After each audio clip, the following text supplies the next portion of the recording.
Quero ter o privilégio de poder, quem sabe, passar para vocês o restante dos outros capítulos, porque segundo este livro, a guerra contra a alma, 3 tentações do ministério, armado para a batalha, nunca diga nunca, e por aí vai. Tem outros capítulos bastante interessantes nesse livro que de repente eu posso compartilhar aí com você, e eu gostaria muito que você atentasse para esse vídeo, assistisse ele de vez em quando, outras vezes, porque é esclarecedor, né? Aprendemos muito, fica em nosso coração essa palavra, porque nós estamos precisando aprender a lidar com as nossas emoções. São muitas coisas acontecendo ao mesmo tempo, são muitos sentimentos misturados, bons, ruins, muitas lágrimas, sentimentos como ódio, ira, alegria, tristeza, angústia, paz, tudo muito misturado. E a gente precisa aprender a administrar isso. E é na palavra que a gente consegue. Amém? Senhor, meu Deus e meu Pai, muito obrigado por esta palavra que o Senhor acabou de ministrar ao nosso coração através deste livro, Pai. Nós precisamos, de fato, aprender a administrar os nossos sentimentos. E nesses ataques, ó Deus, que estamos recebendo todos os dias contra a nossa alma, contra os nossos pensamentos, um bombardeio, Senhor, que vem de todos os lados, de pessoas que amamos, de parentes, de patrões, de pessoas que convivem conosco, né, amigos, enfim. A gente precisa entender, Pai, através do discernimento de espírito, que tipo de fala, que tipo de comportamento. Mas antes disso, Senhor, a gente precisa ter equilíbrio espiritual. Equilíbrio, Pai.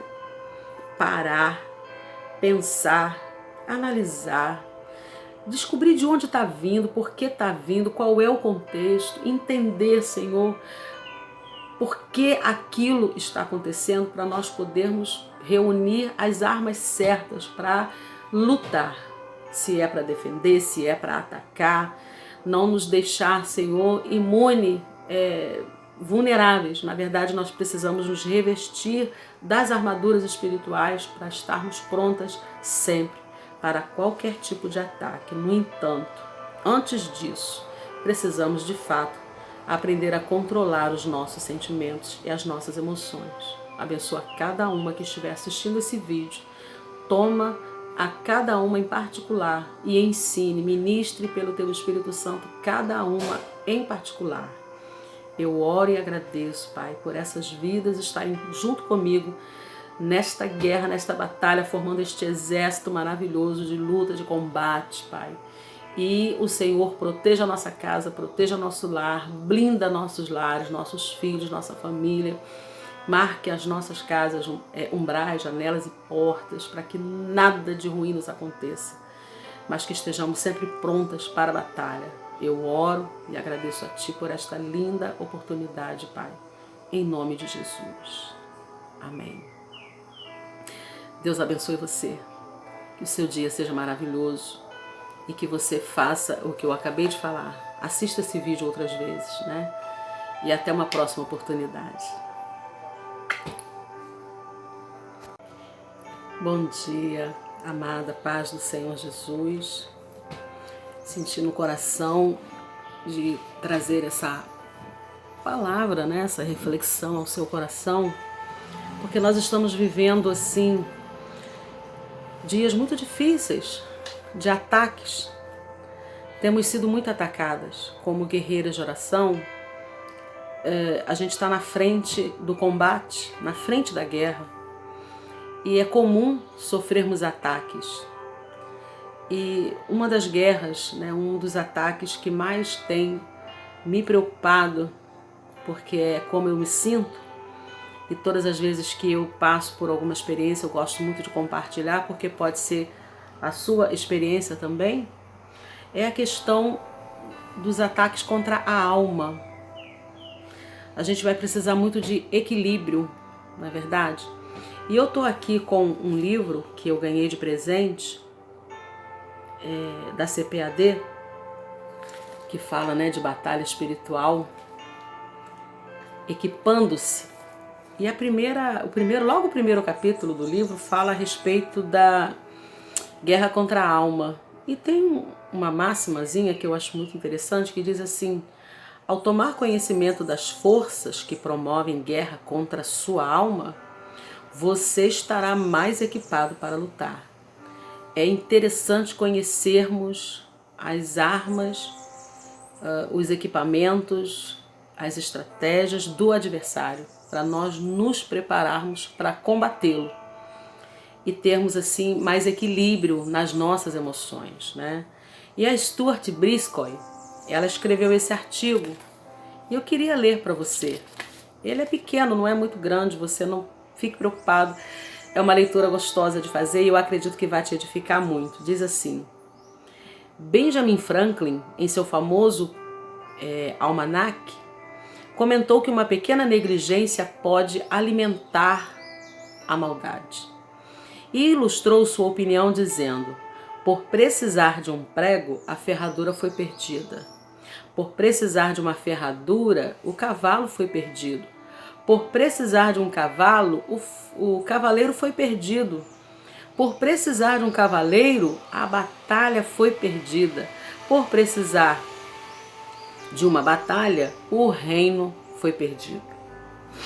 Seu aforismo ilustra bem os perigos de uma pequena negligência e pode também ser usado para demonstrar que frequentemente as grandes batalhas são vencidas ou perdidas, não necessariamente por causa do planejamento dos generais em seus quartéis, mas pela eficiência do homem solitário que guarda sua posição e cumpre o seu papel num lugar solitário num campo de batalha.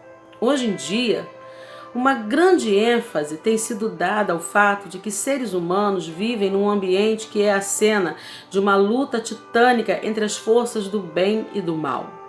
Paulo ensinou aos cristãos de Éfeso que eles não deveriam enxergar suas lutas puramente de um ponto de vista humano, mas reconhecer que não temos que lutar contra carne e sangue, ou seja, contra seres humanos, mas sim contra principados, contra potestades, contra os príncipes das trevas deste século, contra hostes espirituais das maldades nos lugares celestiais. E esta é uma referência que você conhece bem, está em Efésios 6:12. Naquele tempo, Paulo estava numa prisão à mercê do imperador, esperando o julgamento que eventualmente o levaria à sua execução em Roma. Assim, enquanto lutava com as privações, as indignidades, a ingratidão, o desconforto e a incerteza da vida numa prisão romana, ele viu sua luta mais do que aquilo. Ele não era totalmente sobre carne e sangue que ele estava lutando. O apóstolo reconheceu que estava envolvido numa grande batalha espiritual. A falha ao reconhecer a realidade da batalha espiritual, ao ver os problemas desta vida como nada mais do que lutas humanas, é algo tão sério como um soldado no campo de batalha falhando ao reconhecer o inimigo e lutando a batalha errada. Isso leva à derrota, com certeza. Nós fazemos bem ao nos lembrarmos de que, durante todo o tempo em que habitamos neste mundo, vivemos numa zona de guerra e que as forças da maldade alinhadas contra nós são espirituais e pavorosas e só podem ser vencidas por meio de dinâmicas espirituais. A compreensão da gravidade do conflito espiritual em que nos encontramos leva a uma ênfase saudável sobre a necessidade de nos concentrarmos nas dinâmicas e disciplinas espirituais que vão permitir que sejamos fortes no Senhor, para que possamos estar firmes contra as astutas ciladas do diabo, é o verso 11 de Efésios 6. Mas isso também leva, em algumas instâncias, a ênfases que não são úteis. Por exemplo, onde existe uma grande ênfase nas dimensões cósmicas da guerra espiritual, existe uma tendência a se ver tudo como obra do diabo por meio da ação de demônios e espíritos, excluindo-se os outros fatores. Isto pode levar a um tipo de teologia: o diabo fez isso comigo, que ignora o fato de que ele não pode obrigar você a fazer nada. Ele é poderoso, mas não tão poderoso assim. Ele não o obriga a nada, você é quem escolhe fazer as coisas. Então, o autor está dizendo, né, a Briscoe está dizendo que a gente não tem que ficar dizendo o tempo todo é culpa do diabo. Nem sempre, nós fazemos as escolhas. Ele nos tenta, ele nos ataca, ele nos provoca. Daí ceder a essas tentativas, a essas ações infernais, é uma escolha nossa. Então nós não podemos espiritualizar tudo, né? Tudo é coisa do diabo, nem tudo é coisa do diabo. Às vezes é imprudência sua, é imprudência minha, ir por aquele caminho que eu sei que não é para ir, falar aquilo que não é para falar, não me controlar numa hora que eu preciso ficar quieta. Deus precisa nos ajudar, né? A gente precisa orar e pedir que Deus nos ajude a equilibrar as nossas palavras, a temperar, né, os nossos pensamentos, de maneira que só saiam da nossa boca palavras que sirvam para edificar. Amém? Então existe a tendência de ver tudo a partir da perspectiva de um quartel-general. Enquanto se negligencia o fato de que as batalhas são vencidas ou perdidas no campo onde se desenrola o conflito, frequentemente num lugar solitário pelo indivíduo corajoso. Assim, precisamos tomar cuidado ao nos concentrarmos tanto na identificação de espíritos territoriais, que podem ou não existir, quanto ao tomarmos medidas dramáticas para quebrar as cadeias, que podem ou não estar ali. Se ignoramos a obra solitária e corajosa do indivíduo que está batalhando contra as coisas mundanas da vida.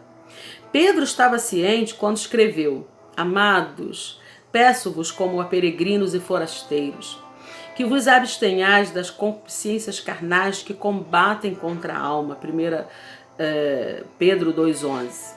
Sua ênfase não era tanto um grande conflito espiritual, de proporções cataclísmicas, entre forças gigantescas se desenrolando em algum lugar lá fora nos lugares celestiais, mas no combate contra a alma, que acontece no campo das concupiscências carnais. Nós somos atacadas o tempo todo contra nossas emoções. Observe isso. Frequentemente, a gente fica remexida com emoções boas e ruins. A gente fica alegre, a gente fica triste, a gente fica surpresa e daqui a pouco a gente fica decepcionada, porque são muitas coisas acontecendo ao mesmo tempo e a gente precisa aprender a ter um controle sobre isso e a entender a origem, né, de onde está vindo isso, para eu poder administrar essas emoções.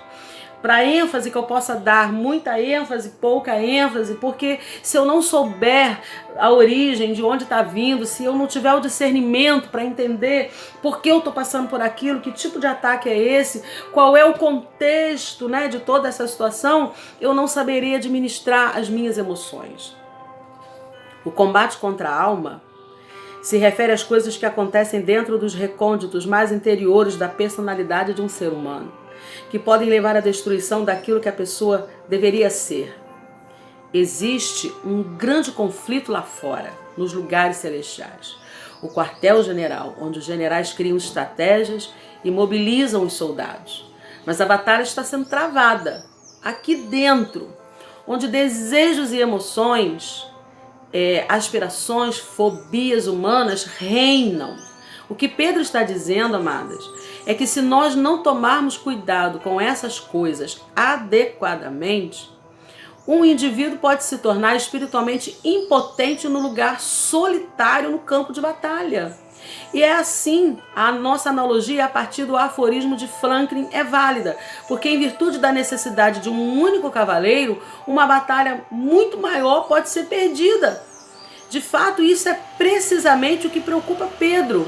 Ele quer que as pessoas cuidem da guerra contra suas almas de forma adequada, para que possa ser verdade o versículo que diz: tendo o vosso viver honesto entre os gentios, para que naquilo em que falam mal de vós, como de malfeitores, glorifiquem a Deus no dia da visitação, pelas boas obras que em vós observem. Está lá no verso 12 de 1 Pedro 2. Viver em honestidade, no trabalho, em casa, na rua, no caminho para a igreja, dentro da igreja, no ministério, com a família, sempre sendo sinceras, francas, honestas, né? Conosco mesmas, sentir o que está sentindo, falar sobre o que está sentindo, abrir o coração com pessoas de confiança, não com qualquer pessoa, né? Não nos posicionando como mulheres rixosas que ficam lamentando de seus casamentos, de seus maridos, falando de seus filhos, reclamando sobre a patroa, falando de salário com os colegas de trabalho.